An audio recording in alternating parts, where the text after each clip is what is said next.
there, Kiss Army. Tom and Zeus back with another episode of Shout It Out Loudcast, episode 27. We're calling this one Greatest Kiss.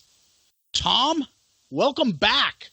Oh, it's good to be back, reunited. It's been 2 weeks since we've seen each other, although our listeners wouldn't know the difference because we're so dedicated.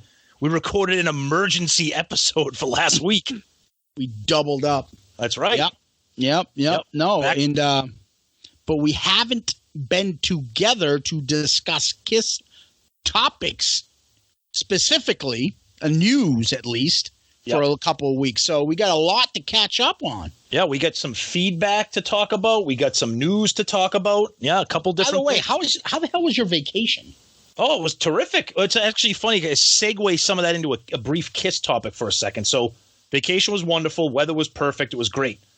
I attended a concert on my vacation. I know. But I have a point to the story here. I'm listening. I posted something on my Twitter about this. So I went to see Shinedown, newer band.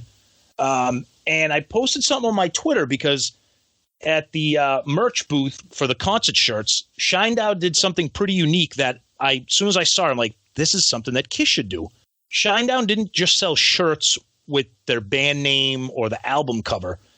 They had shirts that were specific to song titles. So, for example, there's a song called Monster. They had an album cover that was really cool with graphics. They have another song called The Sound of Madness. So they have graphics that are kind of related to that. So I'm looking at it, I'm like, this would be something awesome that Kiss could do if they put like a Detroit Rock City shirt with like a fucking car crash or Boston something. Rock City. Remember that? Yep, that was right. That was something. I just thought it was something unique instead of just having like Shinedown. Like it was. You know what I mean? Like the artwork was like based on a song title. So I thought I thought it was cool. So what I'm thinking then, if you're saying that, so a shirt that says "Read My Body," and it's the input of the Crazy Nights where Paul has got his fucking thong hanging out. Is that it? Paul and his thong, blue thong. What do I know the color? Yeah, exactly. Blue thong hanging out. Right, and then Read My Body. Right, and then on the back of the shirt, it could have a book, and it could say "Get to the Good Stuff," and then the bookmark could be like his dick. Oh, now we gotta. This is a whole episode in and of itself. I mean, the shit they could come up with. Burn, bitch, burn. Show a bunch of ladies in a fire. What are you doing? We'll show like the Salem witch trials. Burn, bitch, burn. Something crazy like that. Holy shit! With the Kiss titles. Oh my God! That's what I'm saying. It'd be great. Oh, what would Flaming Youth be? Ooh, Flaming Youth. Oh man. So moving on. What do you? You wanted to make mention of something that came up. Yeah. So just some. We'll talk about our wonderful episode we had a couple weeks ago with our buddy Ed from Click Tea Shop. Yeah. Ed. Yeah. So that was excellent. We keep tweeting and retweeting all the stuff from Ed. And we wanted to congratulate. We did a congratulations on our social media, but we wanted to congratulate fan favorite Todd Herrig. He was the winner of the Click Tea Shop Shout It Out Loudcast contest, which was awesome. Thank you, Ed, and thank you, Todd. That was pretty cool. Tom, and also, by the way, Tom gives me shit every time. Did you shut your ringer off? Turn your phone off? And I always say yes, and I just didn't. So I apologize for that. Oh, you're fired. You're fired. So speaking of Click Tea Shop, so by the time you guys listen to this episode on Saturday, Ed and his shop will have dropped all the new Eric Carr designs that we've been tweeting and retweeting about. He got into a licensing agreement, so now he's got some amazing Eric Carr stuff. One of the shirts is like artwork of Eric Carr himself. Another one is of like the Fox logo. So those are going to be, again, by the time you hear this episode on Saturday the 13th, those will be available on clickteeshop.com. So really cool stuff, especially if you're an Eric Carr fan. So check that out. Ed does a great job. Yeah, I'll be honest. I love that Fox belt one. I think that looks awesome. Yep, and awesome. And speaking of Ed, and speaking of our T-shirt designs, maybe Ed wants to come up with a "Read My Body" design after listening to this episode. Probably not. My body. Bang bang you. Oh, dude, we're gonna interrupt this episode with stupid shit. My mind's I gotta stay focused. I'll be all over the place. But see, you're making my point. See, look at the look at the possibilities. Over 200 songs. You could have like a million different T-shirts. But all right, that's right. So again, we weren't around to record last week, so we haven't had a chance to talk about feedback, right, Zeus? Feedback from the last 2 episodes. I'll go right ahead. Yeah. So the first episode was our 4th of July barbecue episode with our buddy Murph, cult favorite Murph. Oh, Murph. Go ahead. Zeus is making that sound because that fucking shandy song. It's just, and the worst part about it is I feel like, and maybe I'm wrong, 95% of you Kiss fans out there are like right with me. The 5% of you motherfuckers that go on and encourage his ass with this shandy shit drive me nuts. Nuts.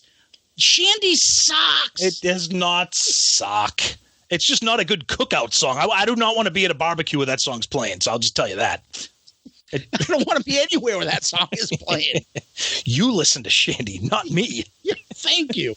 Go ahead, buddy. What else? But no, that was a fun one. And then we got tons of excellent feedback. And again, we want to thank everybody out there for interacting with us. Tons of great feedback about the Trio episode. Zeus has a message for the Kiss Army right now. Zeus is I'm going to get the shit. Here's a public service thing I said to him. Stop fucking calling it a trio. He's like, oh, just call it trio. It's not a fucking trio. They're not going to get it. No, it's a trio. I said, why don't we do the best 3 songs in a row? Because what really stood out for me was the opening of Destroyer, where you go Detroit Rock City, King of the Nighttime World, and also God of Thunder. And then I try to see other albums. So I said, let's come up with a top 10 list for that. Great. Here's an idea. Wonderful. So Tom goes, okay, let's do the poll. Let's do top trio. Wait, now you're blaming me. Motherfucker. I'm like, I'm telling you, don't dumb it down. And he doesn't want to listen to me. And I don't mean to insult you Kiss fans out there, because God bless you. I love you, all our listeners. But even I wouldn't get it sometimes. I'm like, dumb it fucking down. Spell it out. He goes, no, it's too long. Tell them 3 songs in a row from a different album. I would see, I love fucking Cold Chin, Shock Me, and War Machine. Motherfucker. Okay, wait. Hold on. I was literally about to snap, have one of those fucking online viral videos of a guy snapping. Like the fucking little bagel boy. I was just going to say that poor fucking bagel guy. The little Napoleon fucking complex. They're fucking flipping out. I was going to have one of those meltdowns. I'm like, and then every time I'm like, dude, put a new poll. They're not getting it. All right. And then what happened? Okay. He's like, okay, we put the new poll. And God bless you, whoever it was. I don't know who it was. I forget.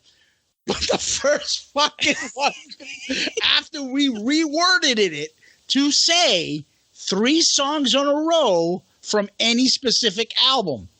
Boom! It's the same thing. I love fucking Love 'Em, Leave 'Em, and Shock Me, and friggin' Kissing Time. I'm like, what the fuck, dude? So here's a couple things to say. First of all, everybody out there, Zeus thinks you're all stupid because because you said dumb it down, and I said no. Our listeners are smarter than that. And then guess what? Some of you let us down because. I will give you a break. I understand that saying trio. Actually, one thing I learned is that there's a lot of people out there on social media who follow us and interact with us and don't listen to the goddamn show. Okay, so that's fine. That's fine. We love our followers. That's fine. So you're right. Zeus is right. I did say trio. A lot of people didn't get it. So like Zeus said, they're fucking rolling off songs from 3 different albums. So then I reposted the poll and said, for trio means 3 songs on a particular album. 3 songs in a row on a particular album. I was the first response. I like Love Gun, Hooligan, and Almost Human. The fuck, those aren't in a row.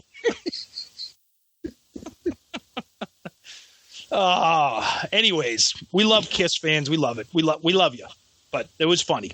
Anyways. I'm only speaking for myself when I say dumb it down, because I know I wouldn't have gotten it either. So I'm not backtracking now. No, I'm just saying.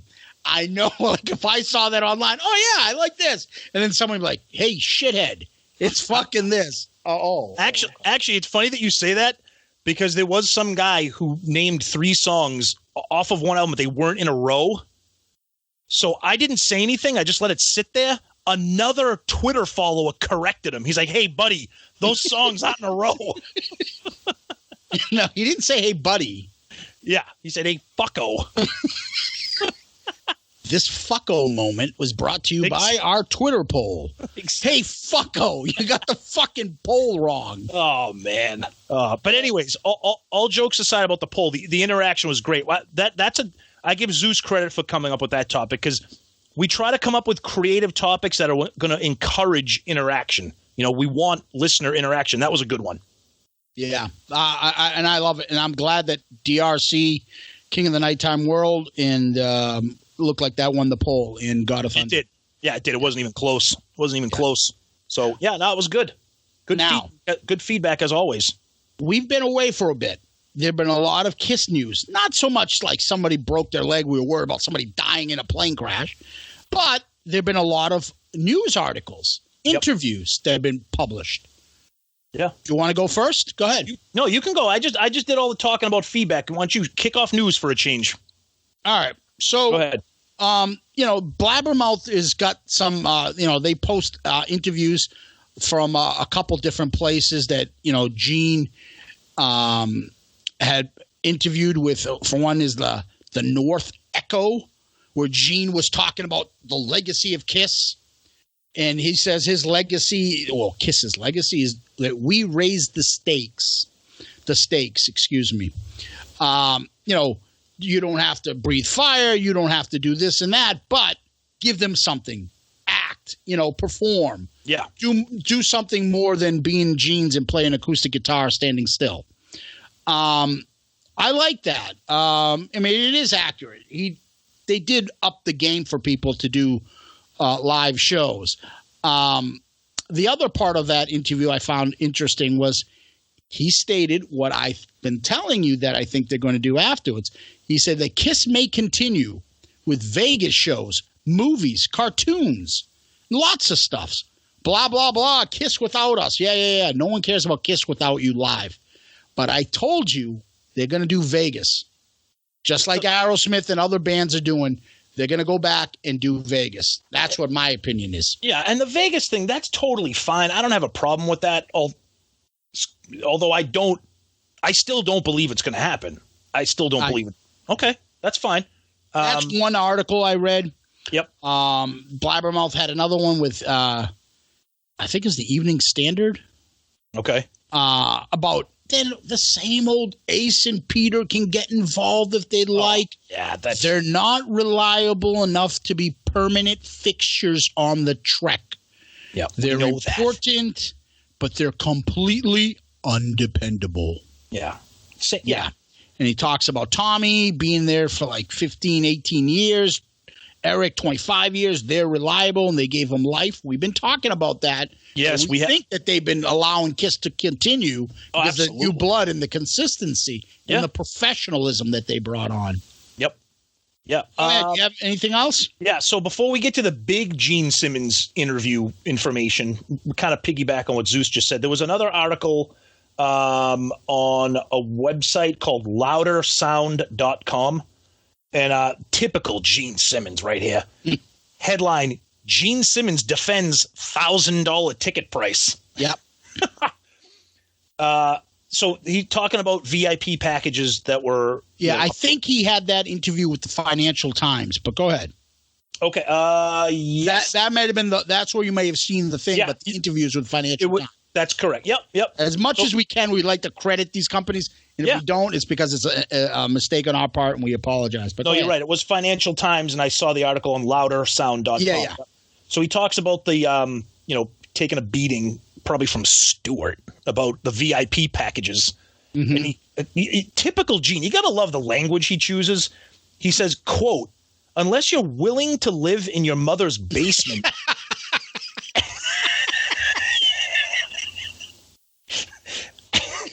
And have a job and do music as a hobby, which is wonderful.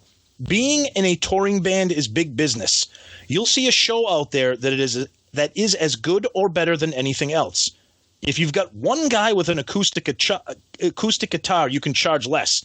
We got 60 people on the crew, 20 trucks, who knows how many buses, a jet. So, of course, he can't just explain himself without shitting on the acoustic guitar guy who lives in his mother's basement.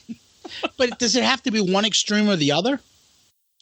Why is it either what Kiss does or a fucking guy living in his basement? Well, first of all, I totally think that, and I've mentioned this before, I don't think VIP tickets are $1,000 so that they can pay for the roadies and the bus drivers.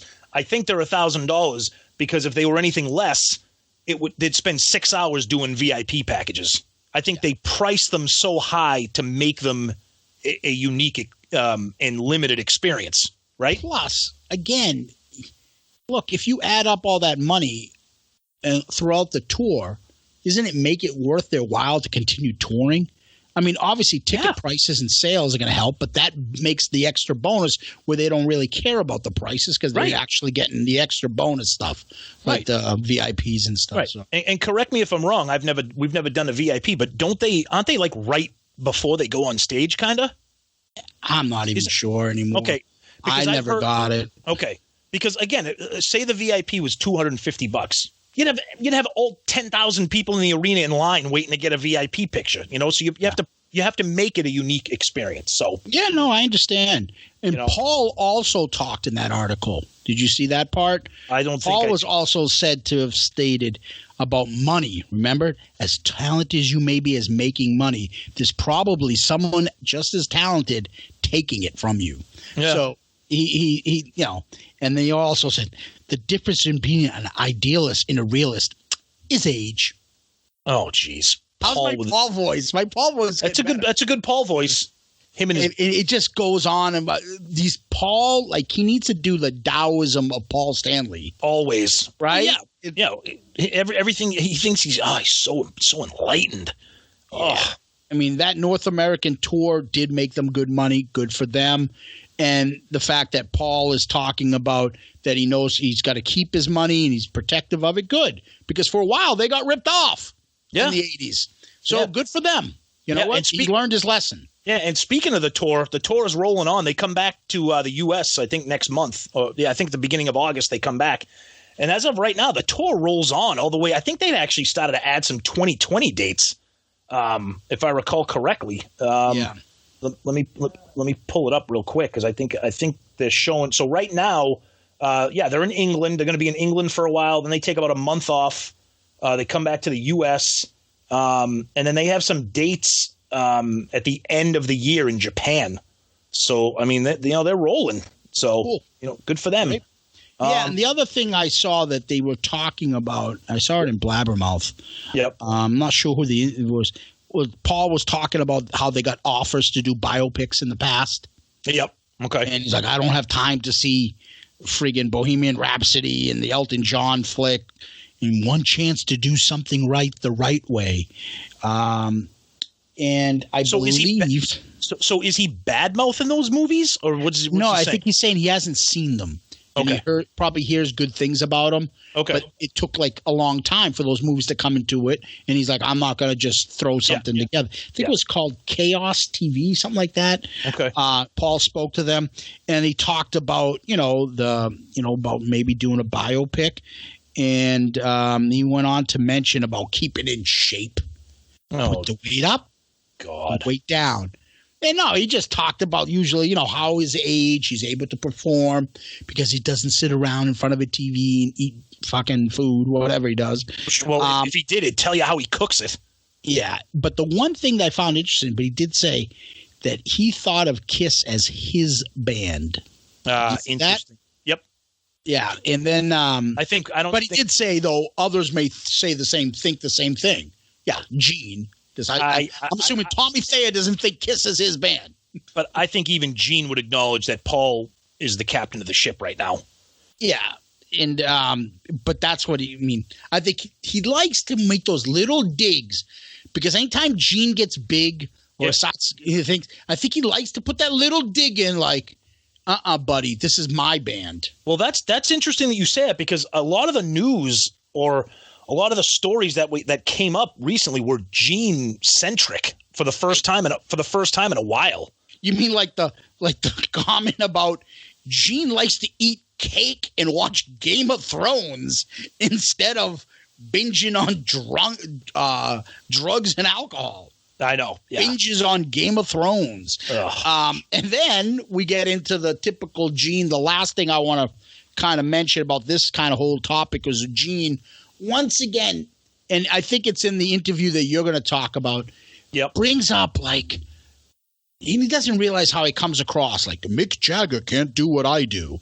He can't wear – Mick Jagger doesn't have to wear fucking spikes and 40 fucking pound boots and do all that shit. He doesn't need to do that stuff, Gene. You sound like an idiot to non-Kiss fans. Right. And as many Kiss fans as there are more non-Kiss fans. Yeah. When they hear you talk like that, they just hate on you more in the band. And stop saying that Bono can't do what you do or Bono can't sell things because he's not an image like you. Well, maybe Bono's not looking for that. Maybe, and same thing with Mick Jagger. Well, Mick Jagger would drop dead if he had to perform in this. Okay, well, first of all, that's interesting because Mick Jagger and the Rolling Stones just played in Boston on Sunday. Yeah. Okay. And do you think Gene could dance like Mick Jagger for 2.5 hours? Well, you're making my point. I saw the Stones about 11, 12 years ago. Okay, I saw them at the Garden. They just played again. Everybody knows Mick Jagger had some heart issue a couple months ago. The tour was delayed. They just played it at Gillette in Boston. Okay, maybe he might not be wearing boots and 40 pounds of armor. That guy is sprinting all over the stage and dancing like he's on fire. Gene's not doing that. I don't care. Sorry. He could wear jeans and playing my guitar until I'm 80 or 90. Okay, great. But, dude, why do you throw that shit out there? And, like, no offense to them, but Mick Jagger would never be able to. Like, he doesn't need to do that shit. Speaking of no offense, let's get to the good stuff, as my body would say. So this week, it was featured on Three Sides of the Coin podcast. It was not done by the host of Three Sides of the Coin. It was about a 45-minute interview with Gene Simmons, and it was conducted by British rock writer from Record Collector magazine, Rich Davenport. So if you listen to this week's Three Sides of the Coin, you're going to hear that interview. It was actually really good. I thought it was actually, he got Gene to talk. Anybody see Richie? Yeah. Anybody know killed Bobby Lupo? Anybody see Richie? Hey, that dude, where you from? You ain't around here. You ain't from Brooklyn. So you heard the interview. Gene sounded like he was. I can't hear the name Richie without thinking of that awful Seagal movie. Here we go. So here comes our pop culture moment of the week. Steven Anybody see Richie? Anybody know why Richie did Bobby Lupo? Actually, let me do a quick segue to Steven Seagal. Okay, on my vacation, I bought fireworks. Okay. Right. I noticed that all the fireworks I bought, they all have names that sound like Seagal movies. So, like, I bought one. I was like, "What? Hard to Kill?" Oh, this one's called Final Target. Oh, this one's called American Blast or something. Like they're all names of like 80s action movies. Did you go up to somebody at the place and go, "Hey, who's the boxer? Are you the boxer? Let me see. Are you tough? Let me see what you can do." Here we go. All right.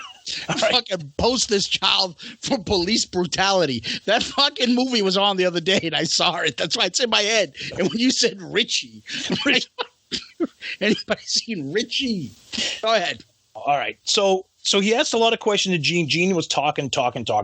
He talks about things like Kiss having like unreleased, music and, vault-like material. Yes. Interesting shit. Go ahead. Which, you're right. That is one thing that I know, me personally, and I'm sure you would agree, I would love a Kiss vault, not a fucking Gene vault, a Kiss vault. You know what I mean? Because we've said this before. Paul Stanley's on record as saying, we don't do demos. Like, if it's not good enough to make the album, it gets thrown away. That's Paul's way of doing it. That's not Gene's. That's what I'm saying. Hence, we got a 600-pound fucking pile of shit. I mean, we have the vault. But I'm saying, like, so on our Rock and Roll Over review episode, we played a ton of demos that were terrific. If anybody out there that has the Love Gun Deluxe Edition CD with the 2 discs, there's a couple demos on this. Some of them are really good. So that would be something that was huge. But of course, the big thing is when he has to go and shit on Ace and Peter again. He just can't help himself. So the question, it was a pretty like basic question about, how pretty much how, the interview pretty much said, like, how do you keep going at your age? Like, how do you keep it, fresh and blah, blah, blah. So he credits, like we talked about earlier, he credits Tommy and Eric with, infusing new blood into the band. And then, of course, he goes on his little comparison saying, I got to read this. Quote, "It's no different than a soccer team. When you have the same members and a few of the members drink too much or do something and you pass the ball and that idiot doesn't get the goal because he stayed up last night and drank too much, you want to get rid of that guy. He's a loser. But he's got a right to say, it's my life. Don't tell me what to do." But the problem is, when you're on the field and he misses that goal, the whole team loses. You've got to change a flat tire. It affects the whole car and everybody that's in it. You have to get rid of those people. We love Ace and Peter to this day. Yeah, after I just called them losers, we love them. And a flat tire. The thing that infused us with more energy and the kind of a wake-up was Tommy and Eric. When they joined us, equally as talented, professional, show up on time. There's no dark cloud. There's no drugs. Nobody in the band even smokes cigarettes. Nobody drinks.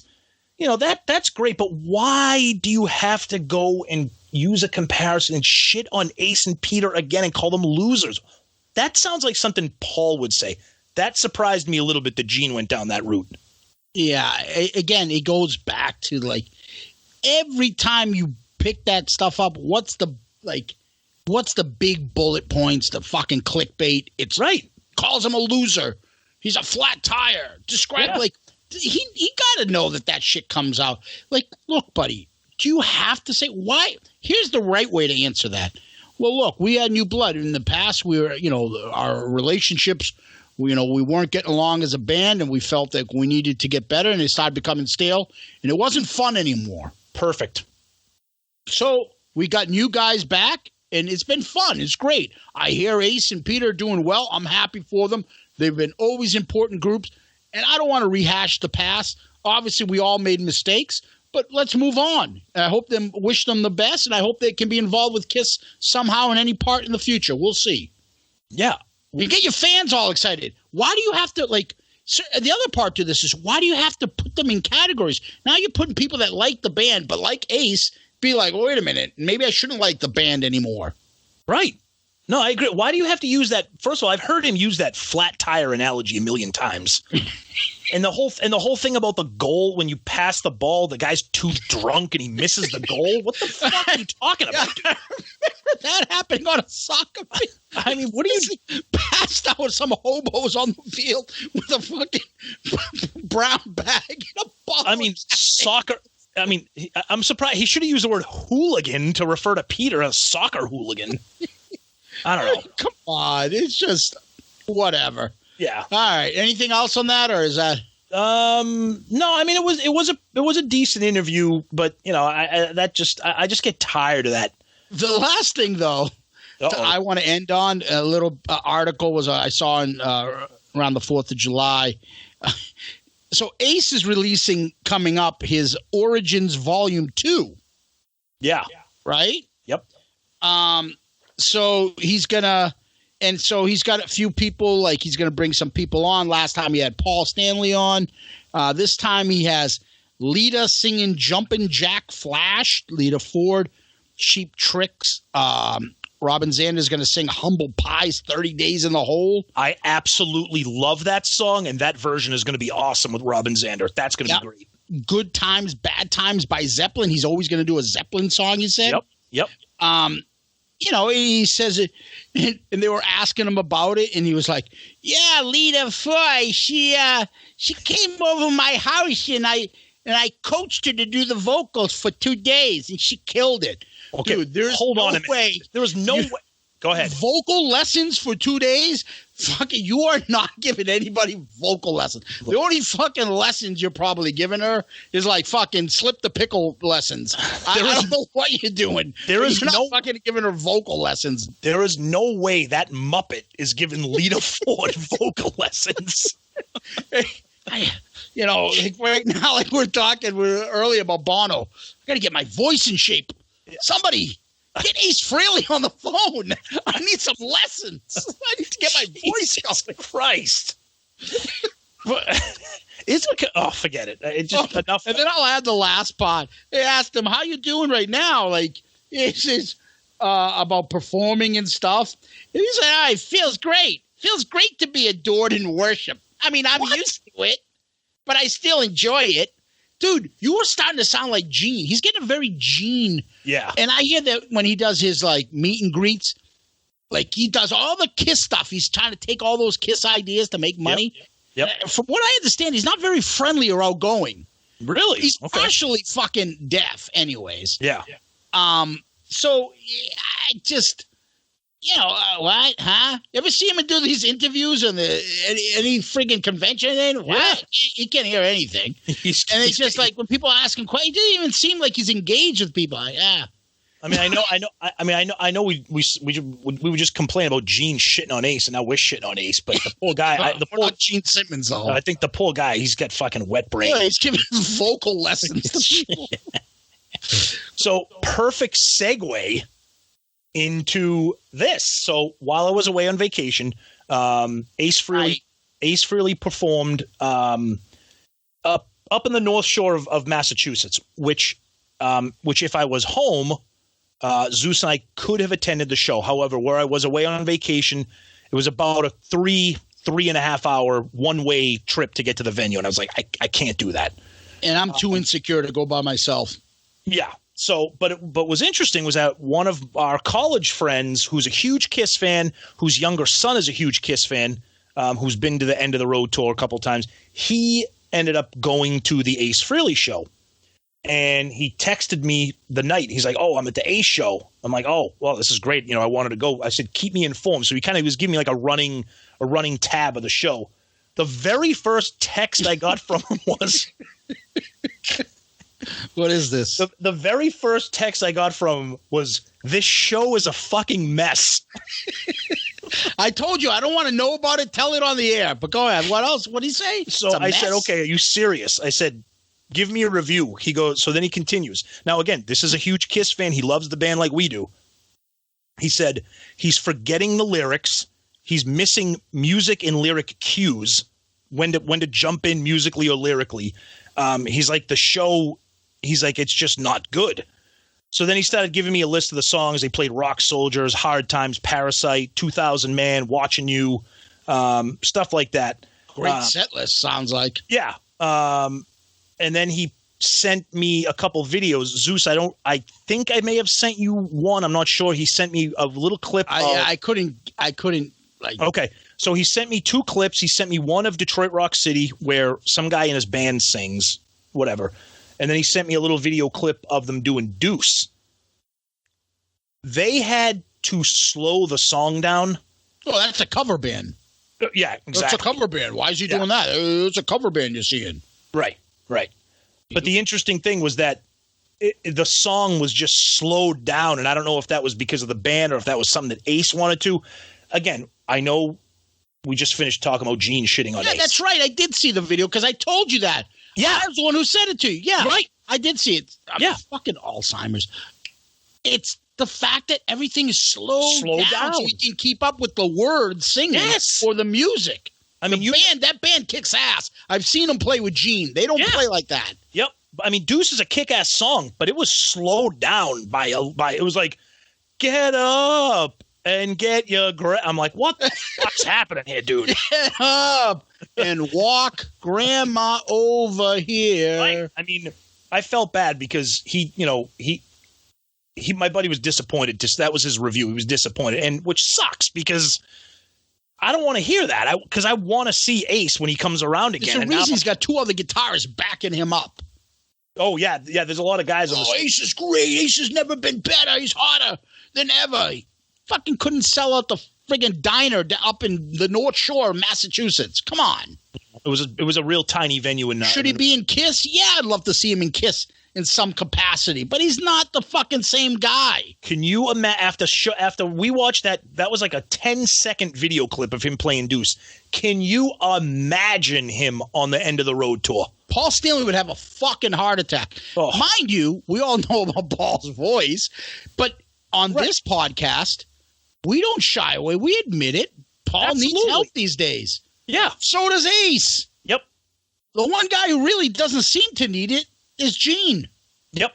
Yeah. Peter obviously can't play these days like that. No. So, I mean, it is what it is. Relax, everybody. Yeah. I mean, it doesn't mean we fucking hate Ace, but we're fucking realists. The thing about it is they all have a little bit of to blame in all this. Paul and Gene need to cut the shit with the constant bringing up and digging. But Ace, shut the fuck up too. Yeah. Yeah. The only one who's behaving himself is Peter. And he's the most miserable bagel boy there is. Who, fucko, the bagel boy? 5'2" guy yelling at everybody that he's too short. Oh, my God. Hey, this is New York. What the fuck? Oh, yeah. Man. But anyways, well, that was a long Kiss news topic. Yeah, we got time. We had to catch up, man. I hear you.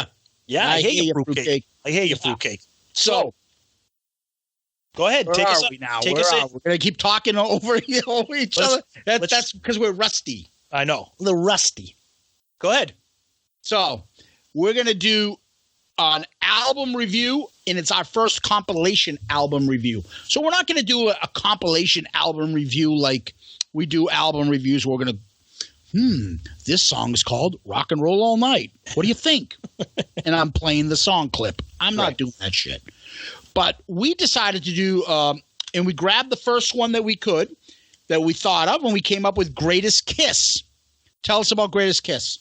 Greatest Kiss, let's see here. It's a good one for sure. I'll just start off by saying that. But let's see. Let's get some information. I got some information. So Greatest Kiss came out in conjunction with the Alive Worldwide Tour. It came out on April 8th, 1997.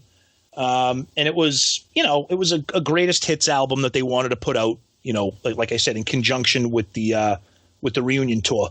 There's a lot to talk about, surprisingly, with this. Yeah, we can get into the tracks part later. We'll get into, we will get into the tracks.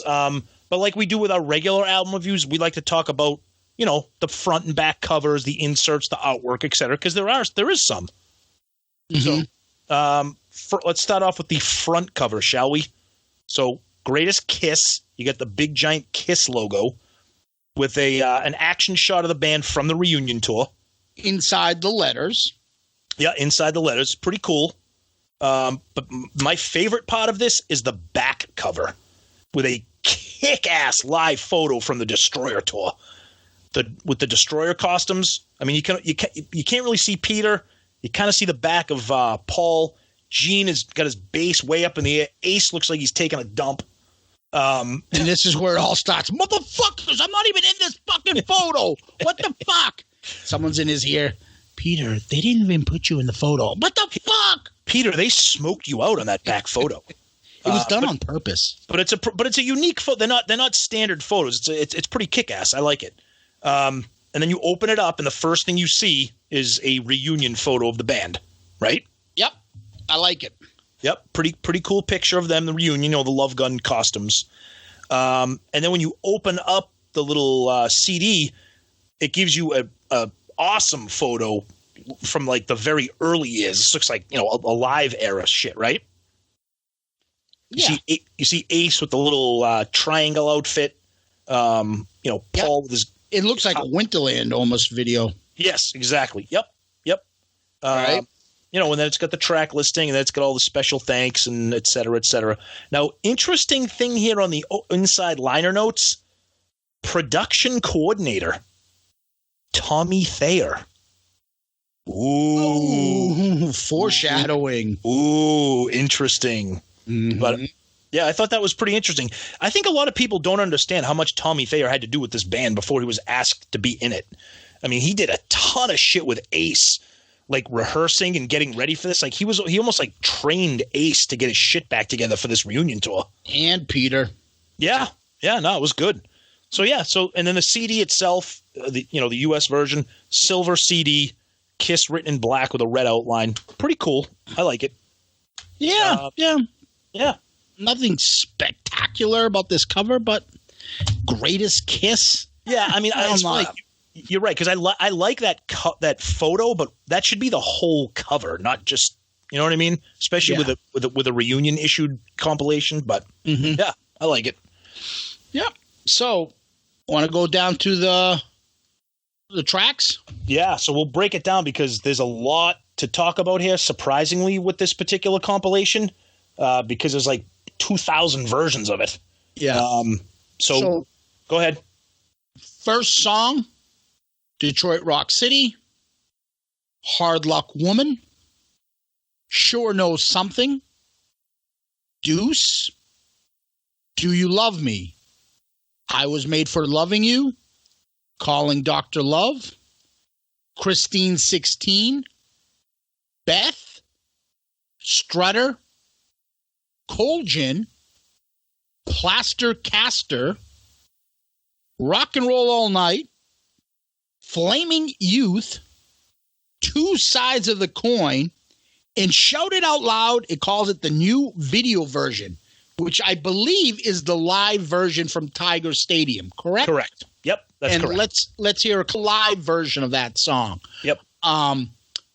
So let's go through this list. Like, we're going to judge all compilations. Let's look at it by when was this done? So you can't really judge a compilation if it was done the first 5 years of the band, and if you're buying it now in their 45th year, to say, well, it doesn't cover all eras. This was done in 97. So you're talking about it wouldn't have what? Monster and Psycho Sonic Boom. Circus. That's it. Yeah, no, it would have had Psycho Circus. No, Psycho Circus came out in 98. This is 97? Yes. Okay, gotcha. Yep, okay, yep. So it wouldn't have Psycho Circus, Sonic Boom, or Monster. Right. Okay. What do you think about the eras? Is this a compilation that covers all eras? Well, okay, so good question. So remember, this came out in 97. This was before, streaming services. I mean, if anything, maybe we were still fucking around with like Napster and LimeWire, if that, back then. So I will admit, back then, greatest hits collections, greatest hits CDs, they were something that you would seek out, because it was the only way to get like a mix. Okay. Yeah. Right. So when this came out, I thought it was awesome because I thought it mixed the standards, but the fact that it had something from Unmasked on it, it had Flaming Youth, it had Plasticaster, Christine 16. Those aren't songs that you see on compilations. Okay. Now, that being said, it is kind of a weird compilation because why is Two Sides of the Coin on this? Right. Okay. I mean, if this album comes out in conjunction with the reunion tour, okay, I get that. But okay, everything in here it's all makeup music. Okay? I get that because it's the reunion tour. But you're not playing Unmasked songs on the reunion tour. So it's almost like they couldn't decide what they wanted to do with this compilation, right? Yeah, I guess. I think they wanted to cover all as much as they can. But let's be honest. What could they have called this? They could have called it to be, to give every consumer the accurate description. Kiss, greatest Kiss makeup. Well, yeah, but that's another thing too. And again, I'm not an expert. Or Kiss original members greatest. Actually, I think you hit the nail on the head. Yeah, I think you just answered my question. Right? Yep. You're right. There is nothing from it's all original on it. It's all original 4 band members. So you know what, Zeus, live on the air, Zeus breaks the story. Yeah, no, but I'm saying there's nothing on there from Creatures. Correct. Killers. Nope. The Elder. Right. If you really want to give them shit, Peter, although he's on the cover, is not part of. But then again, you're going to go down that rabbit hole. You'll be fucking picking out people, session guys, and picking out songs. So, yeah, this is original Kiss makeup members compilation. Yeah, no, you're right. I never even thought of that until we just started talking out loud. You're right. But it is still unique. Again, when I got this, I loved it. I'm like, holy shit, 2 sides of the coin, like, you know, songs that aren't standard greatest hit compilation songs. Mm-hmm. But then we break down all the other versions. Yeah, I don't want to get into those versions yet. Let's look into this. Okay. Because we're only going to talk about, look, there's a European version / Australian. There's a Japanese version. There's a Mexican version. Okay. We'll talk about those after. Because we're not going to go through all those one by one, but this standard one is the one that most people will buy in their record store or whatever. Or Amazon or whatever. Yep. And so you look at this album, right? Greatest Kiss. And you go through those albums that were the original Kiss members, right? Yeah. So is there a song there from the original album? There's a song from every album. There's not a song there from. I take that from back. Hotter Than Hell. You're right. I was just going to say that on the U.S. version, there is nothing from Hotter Than Hell. Right. Yep. There's not a song from Dynasty, is there? Oh yeah. Show no something. And I was. Yep. Yep. Yeah. So you do have Rock and Roll All Over, right? Rock and Roll Over. Yep. You have Calling Dr. Love. Woman. Yep. Yep. Love Gun obviously has Christine 16 and Plasticaster. Yep. But no Love Gun. Yeah. You know. So that's the first thing I'm going to say is it has a song from every album, no solos. Interesting. Yep. Right? Yep. And no Hotter Than Hell. Which is bizarre. Yep. That is bizarre.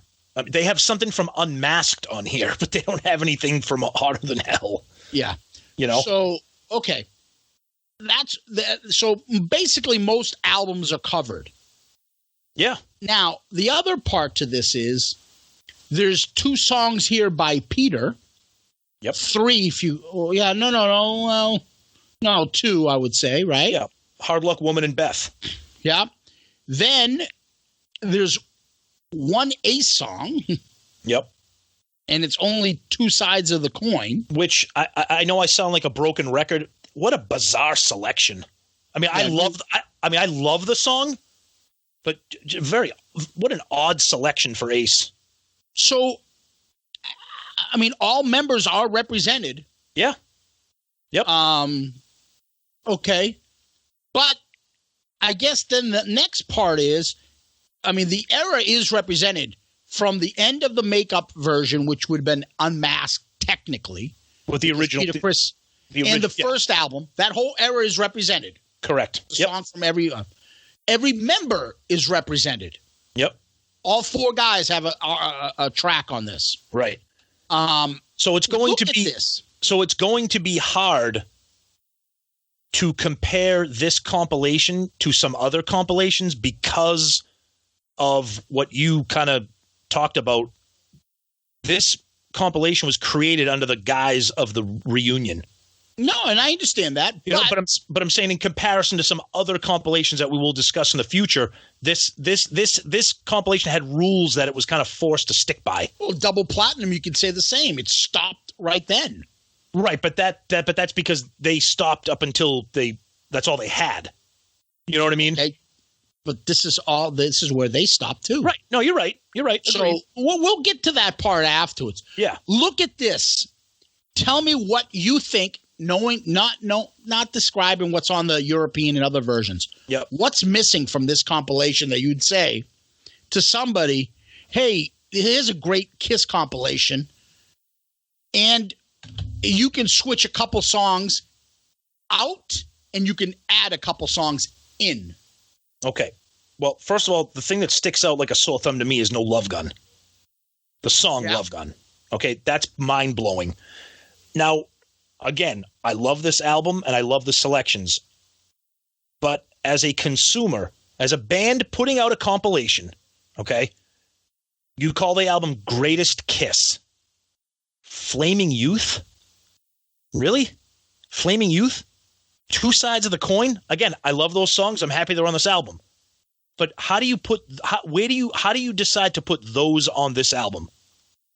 Right? Yeah. Unless Two Sides of the Coin, it killed two birds with one stone. It represented Unmasked and it represented Ace. So you killed two birds with one stone with that song. So maybe that's how they decided, how do we cover Unmasked? All right, let's do this song. I get it. Okay. But why Flaming Youth when you already have where's God of Thunder? To build that up or something. But you have two songs from Destroyer and you don't have God of Thunder. I would guess there are 3 songs that stick out specifically for me. Okay. Okay? Yeah. And that is, actually, I take it back, 4 songs. Okay. Okay? Black Diamond. Yeah, shocking. How the fuck is that not there? Good one. Yep. Love Gun. Yep. God of Thunder. Right? Yeah. And I was going to say, how do you not have something from Hotter Than Hell? But Hotter Than Hell is a great, album. I love it. It's my Mount Rushmore album. But hits-wise, I mean, the biggest hit would be the title track, and I'm happy that it's not on this. Or Let Me Go Rock and Roll. Yeah, I mean, Going Blind, Parasite. I mean, these are good songs. Got to Choose. Maybe Got to Choose. It's not really doesn't be like, how is that not on here? Yeah. So I can understand that. So I would probably just go then. Let me take the step back and say maybe 3 songs. I would probably say Black Diamond, Love Gun, and God of Thunder. Yeah. Stick out that they're not on there. Maybe Come On and Love Me too. Well, that's a good segue if you want to go there yet. No, not yet. Okay. So those are the songs that I would put. I would take out, if we're doing Greatest Kiss. Yep. I would take out Plaster Caster. Oh, I love the song. I love it more than most of those songs on there. But if I'm doing Greatest Kiss, Plaster Caster, Flaming Youth, and Two Sides, I just put Shock Me in there, and I'd put. Look, if we're saying we would like to represent all albums, but we don't have a Hotter Than Hell song, but we have an Unmasked, then get that fucking shit out of here. Then you don't need. If not all song, if your thesis isn't like that, every album needs to be represented, then Unmasked can go unrepresented. Right. And I would have put Shock Me in there before Two Sides of the Coin. No, you're right. Ace or Rocket Ride. Well, these song selections are curious because they're not playing Two Sides of the Coin on the reunion tour. They're not playing Flaming Youth on the reunion tour. They're playing Shock Me. Okay? So take not Plastic. On the reunion tour, they're not. They played Shock Me. Ace did Shock Me because he did his all. Oh, on the reunion. I'm sorry. I'm thinking the tour now. Go ahead. No. Okay. No, it's okay. Okay, I love Plastic Caster. That's okay. Throw Shock Me in there as your Ace song. Okay, Flaming Youth, I have no idea why that's on there. I like it, but how do you not have God of Thunder on there? Two Sides of the Coin, I love the song. If you want, whoa. Do you think maybe it's Paul needs to have this many songs, Gene could have this many? Probably. But now I know you're going to kill me, but I'm thinking from a marketing perspective. If you want to represent Unmasked had one hit, and unfortunately for you, Zeus, it was Shandy. Now, Shandy... I'd understand that before I would understand this. Right. That's the thing. Now, again, let's be clear. We're not bitching about this album. We're just analyzing the selections of the songs. It's a very odd... It's an odd compilation, but I love it. But the other thing I was thinking is maybe they asked them, hey, Ace, what song do you want? We're going to give you one of your songs. Could be absolutely true. But then I think about Ace doesn't play two sides of the coin. Right. He plays those other songs from Kiss. He's not. So why would he have picked that? Right. Just Love Gun, Black Diamond, and God of Thunder have to be on any compilation. That's my opinion. I agree. It's an odd compilation, which is one of the reasons why it's one of my favorite compilations, because it has an unusual selection. It's got a couple of the ballad songs, the Beth and the Hard Luck Woman. It's got all the big hits, Rock and Roll Night, Detroit Rock City. It's got some cult. Oh, and I Was Made for Loving You. Cult ones. Dr. Love, Christine 16, Sure Know Something. Yeah. Utter Cold Gin. The ones that do stick out is Plaster Caster on a compilation. We weren't expecting that. Flaming Youth and Two Sides of the Coin. I don't want to be a broken record, but other than like huge Kiss fans like us, was Flaming Youth ever considered? They started playing that for a couple of years back, right? Remember? Yeah, I don't know. I don't know. It's not a great song, but whatever. Yeah. So overall, no one is going to have this CD and be like, "Oh, this song sucks." Like, if you want to get somebody into Kiss, what would be great is someone who doesn't know anything, like, "Oh, buy Greatest Kiss," right? You tell them to go buy it. Yep, agreed. And then they're going to be like, "What's that song, Love Gun? It's not on here." Oh, go buy that album. You can trick them to buy another one. Right. But you know what I mean? It's just, they're not going to dislike this. No. I feel like it's missing a couple. And that's a big missing. Big. Which is why. We love Love Gun is probably the most popular, and it's a favorite.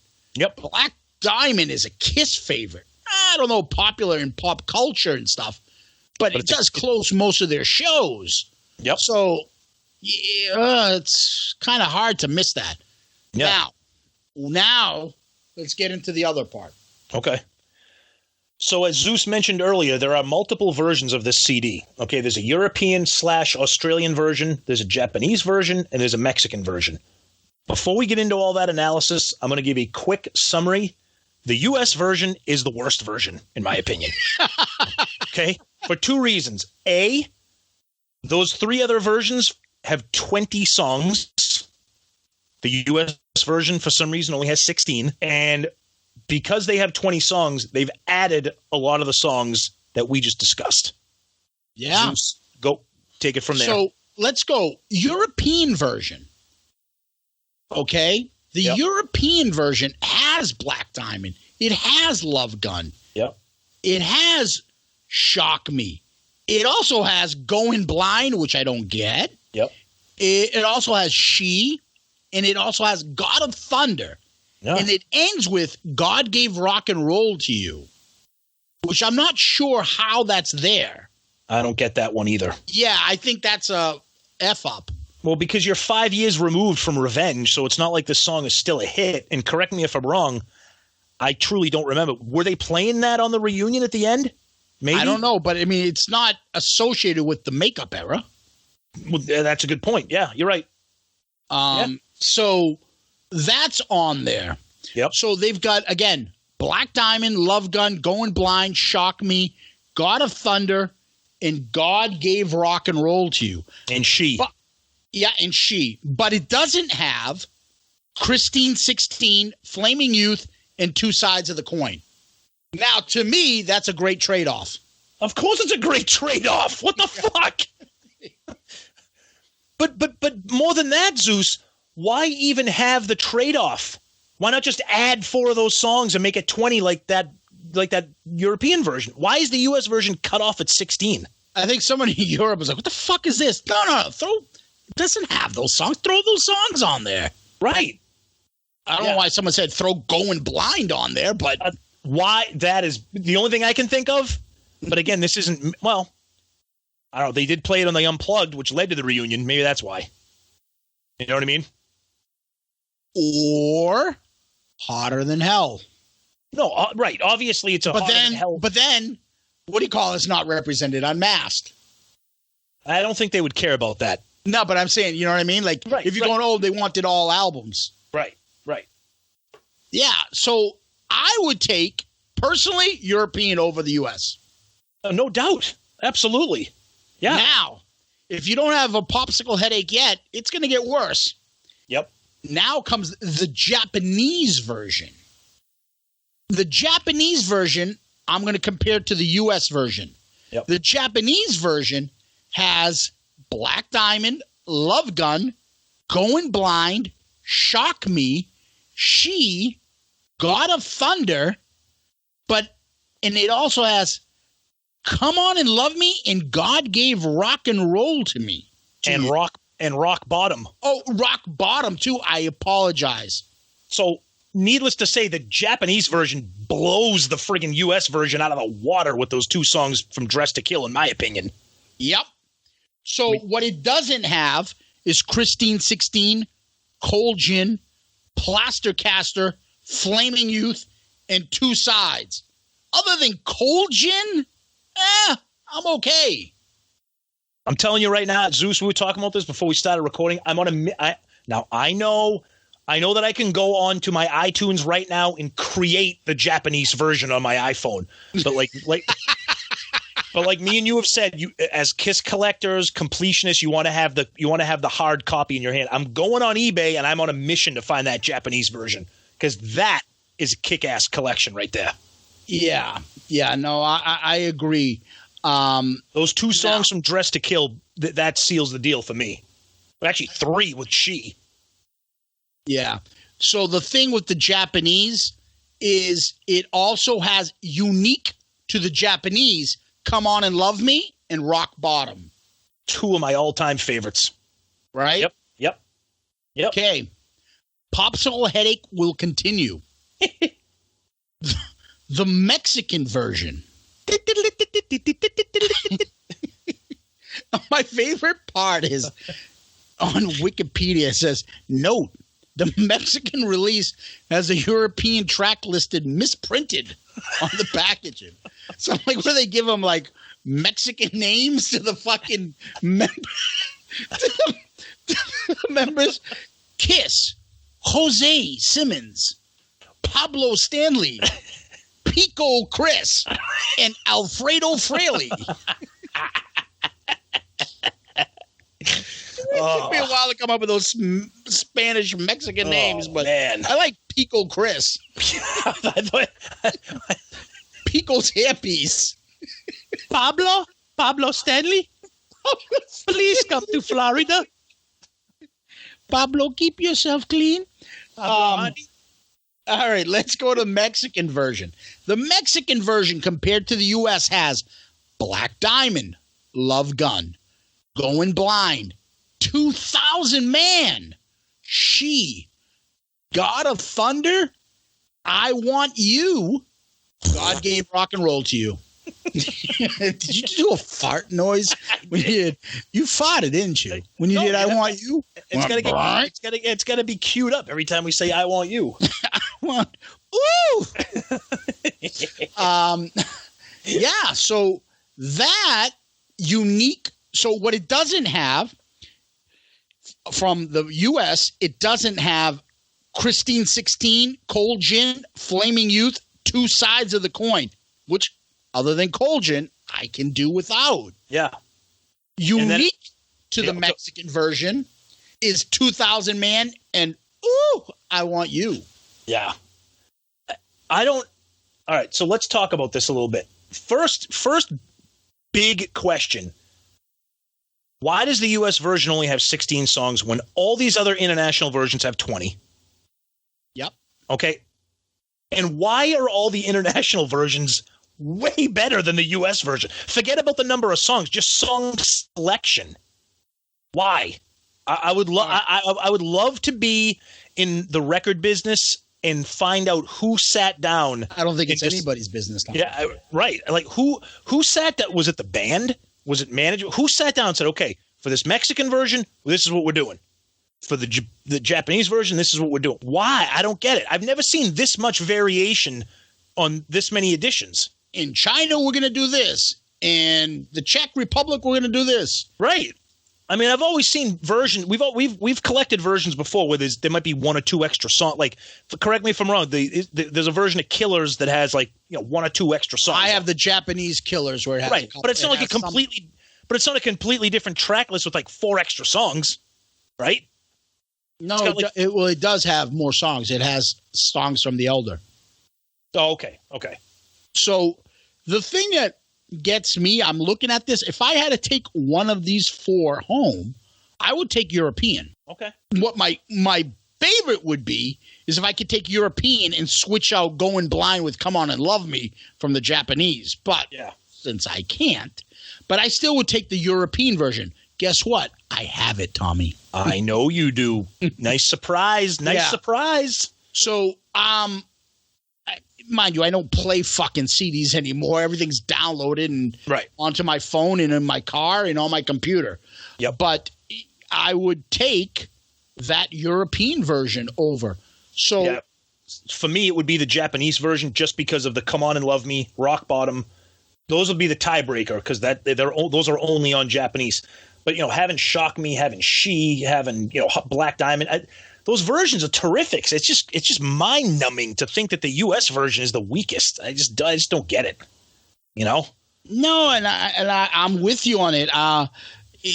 It's not like it's bad. It's just that it's missing. Yeah. I would rather have Plaster Caster than Rock Bottom. That's what European has. Japanese does not. Yep. And I believe, where is it? Yep. European also has Cold Gin. Yep. So is it Cold Gin over Come On and Love Me? Probably. Yeah. For me. For you. Maybe. Okay. I don't know. Maybe Come On and Love Me, but not by that much. But like, and I'm wondering because I know there's for record labels there's distributors like all over the country, all over the world. I'm sorry, there's the Asian distributor, there's the Mexican distributor. Why does Mexico have 2,000 Man and I Want You? Like those are 2 huge songs. That's a dynasty song. That's a classic for rock. Why? Like, I just wish I knew the answers to this, and maybe we can ask one of our Twitter friends who knows everything once this episode drops.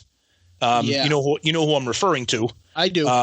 Maybe we can ask him, and because I'm sure he'll have some answers. Because I think, as a Kiss fan, and as a collector, I would like answers to those questions. Yeah, no, I'm with you on that, buddy. I'm just look, it's fascinating stuff. We'll put that out there and ask, but this is above our pay grade. We're not musicians. We're not right. We could find out later on and hopefully tell you guys why. Anything else you want to add to this? No, I mean, like you said, as a collector, I mean, thank God for eBay because, maybe you can go online now. And I mean, you already have the Euro version. So, be on a mission for the Japanese and Mexican pressings and see if they're even out there to collect just to have, I don't know. Yeah. But, I mean, overall, I will say that just strictly speaking, the U.S. version, I love it. I do love it because it does have that mix of some random songs. It has I love Unmasked. I love Two Sides of the Coin. So when I bought this in '97, I was like, oh, this is awesome. Like, what a great collection. So I do like it. What it reminds me of? It reminds me of when Kiss got back together and put the makeup on, came to the Grammys and stuff. I think a lot of people didn't even realize, as much as we were into Kiss and stuff, that Kiss didn't break up and Kiss was performing without makeup for years. Oh, decent band. Yep. So to them, this is what this album is. Oh, the Kiss, the ones with the makeup. There is no friggin' what do you call it here? Lick It Up, right? Or Heaven's on Fire. Yep. Tears Are Falling. Like in this world, that never existed. That's a different band. Exactly. So you could pass that off to them, but when you go to the concert, you're still hearing Heaven's on Fire. You're still hearing Lick It Up. Exactly. Yep. It's just interesting stuff. So what we're going to do is, we're keeping track of all the regular studio albums. We're going to keep track of the compilation albums. And what we're going to keep this is our first one. So obviously this is the worst. And it's also the best. Yep. Grand opening, grand closing. Yeah, exactly. Yep. So number 1, Greatest Kiss, number 0, Greatest Kiss. I hope you guys liked it. You know, most of you guys listening to a Kiss podcast are not considering whether to buy a Kiss Greatest Hits CD or an album. You've already, done that, but I think this is a fun topic. Yeah, it's good. And I think what makes this one a little bit more unique than dissecting some other compilations in the future is the fact that there are 4 different versions that are very unique to each other. So, there's a lot of discussion about it, I think, which makes it, a little bit more interesting. Absolutely. Now, one other thing, if I can go back, one other thing we forgot about, we were talking about the CD itself, the insert, etc. I don't know if you still have this in yours, but on the when you take the the sleeve out, or whatever the hell you call it in the CD, back in '97, this came with a Greatest Kiss collectible phone card order form. I don't have it in mind. Okay, send your name and address and $2 for shipping and handling to free Kiss card offer. And in small print underneath, your name will automatically be added to the Kiss mailing list. Now, this was 22 years ago. If I put this in the mail tomorrow, what do you think will happen? Return to sender. Right. So maybe that's a little collector's item right there. The Kiss. Man, you didn't let me finish my Elvis. But well, that's okay. It's because this is not an Elvis podcast. Damn it. Yeah, no, that's funny. Put it in. I should. You want to keep it. You want to keep it, though. I know. Oh, absolutely. Of course. Make a photocopy of it. Put that in. Yeah. Say for $2, it'll be worth it. Probably Aunt Peggy lives at that address now. What's this man asking for? Yeah. We send you Kiss merchandise. Here's some Peter Criss dirty socks he left in fucking Birmingham in 1998. Tell him to come get his shit. Oh. Here's an Ace Frehley broken fingernail. You mispronounced his name. You mean Pico Chris. Pico Chris. Here's Alfredo Frehley's Taco Bell fucking thermal cup. Well, there goes any of our chance of being popular in Mexico. We are popular in Mexico. We have some great Mexican listeners. Okay. Thank you, guys. All right. What do we got next, buddy? Questions. Right? I have some questions. I got a couple questions. Them immediately. Who is your daddy and what does he do? How many of you are from Astoria? How many of you are not from Astoria? Come on, raise your hands. All right. So here's a question from Twitter. This comes from Kissman. We've interacted with him before. He's got a really cool Kiss avatar. It's Paul Stanley in the bandit makeup. Ooh. Yeah. So his question is, and Zeus, you'll like this one. If Peter Criss had never met Stan Penridge, does Kiss still end up in the Hall of Fame? Whoa. That's a connection right there. Absolutely. Okay. I know Beth kind of crossed them over to mainstream. Okay. With ladies started getting into them too as well. Girlfriends started coming. Yeah. But they were already going there. I mean, I guess where we're going is with this is the Beth connection, right? Pretty much. Yeah. Okay. I mean, Kiss isn't staying out of the Hall of Fame because of Baby Driver. No, you're right. Right. Right. And don't get me wrong. I like his his collaboration with Peter. I love Peter Criss. I like his music. I like his style. Yeah. So obviously this guy knows what he's doing. He's got some talent, and they work together well in the band that they were in prior to Kiss. But yeah, I think they'll be fine. I think Kiss gets in the Hall of Fame regardless of Beth. Yeah. Okay. Yeah, and I that's how I interpreted the question. And then Paul Stanley would never have his ending endless fucking attempt to get a bigger hit ballad than Peter Criss. Probably correct. There's nothing can keep. Oh my God. Oh God, I finally found my way or whatever. Oh, that was Peter Criss's disaster. We'll get to that when we talk about that album. Ugh. All right, next question. This is from our video buddy Daryl Alber on Twitter. This is a good question. Yeah, Daryl, what's up? We love Daryl. Daryl's the man. Yeah, maybe Daryl. That fucking disco Playboy Mansion. What do you call it there? Disco strutter video is awesome. It just matches up perfectly with them disco dancing and shit. Oh, it's awesome. The roller skating and so good. All right. So, do you think Kiss fans would differ on them accepting Paul's use of vocal enhancements if this was just another tour? Did you say Utes? Did you say the two Utes? Use. Do you think Kiss fans would differ on their stance about Paul's quote-unquote use of vocal enhancements if this was just another tour and not the end of the road tour? So if this was not their final tour, if it was just, Rock the Nation Part 2, do you think people would care? For the people that do care, would probably care more. Okay, because me and you don't care right now. I think I don't care. So you think they'd care more? Yeah, because they'd be like, what the fuck? You can't even sing. You keep doing this. Here they're saying, okay, we got to end this soon because we're having these problems. So we got to end like this. It's not like they were doing it for the last 6-7 tours and kind of doing it. We all get it. They're older. Yeah, no, I actually agree with you. I agree. I think, and I think that's kind of the angle that the question is coming from. I think he's phrasing it kind of like the way you're answering it, saying, "Are we as accepting because it's the end of the road tour?" I think we are. Yeah, I think you're right. I think we would be 1,000 times even more accepting if they never opened up their big fucking mouth and shit on anybody else that does this. Yeah, I know, but I don't know. Let's go back. Is fucking Mick Jagger talking about other people?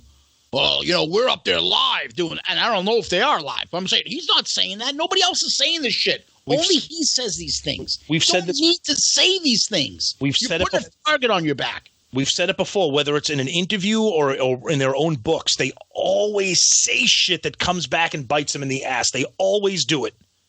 Always. Which leads me to when we see shit on Twitter and fucking Stewart, that motherfucker. Oh, God. When Stewart says shit about, these people, I'm like, you say, me and you joke, he's right, but fuck him.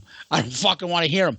He may be right, but that's our band. You don't get the shit on him unless you're part of fucking the clique. It's one thing. It's one thing about being right, but it's another thing about saying this, being a hypocrite about it. He was like jerking off over Aerosmith, and instead of just being like, "Oh, Aerosmith, what a great show, brought back great memories," he's like, "Oh, Aerosmith, keeping it live, one of the few bands real."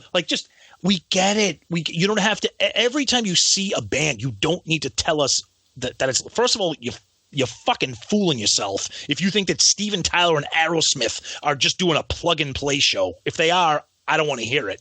But that's just my opinion. Oh, fuck Stewart. Anyways, I got us off track. Go ahead. No, that was it. Those are the 2 questions for the week. Yeah. All right, perfect. That leads us into our talking about our where people can find us. You're talking probably 10. So, yeah. So you can reach us via email, as always, shoutitoutloudcast@gmail.com. Shoutitoutloudcast@gmail.com. We love the emails. We love the interaction. Social media, we're always buzzing.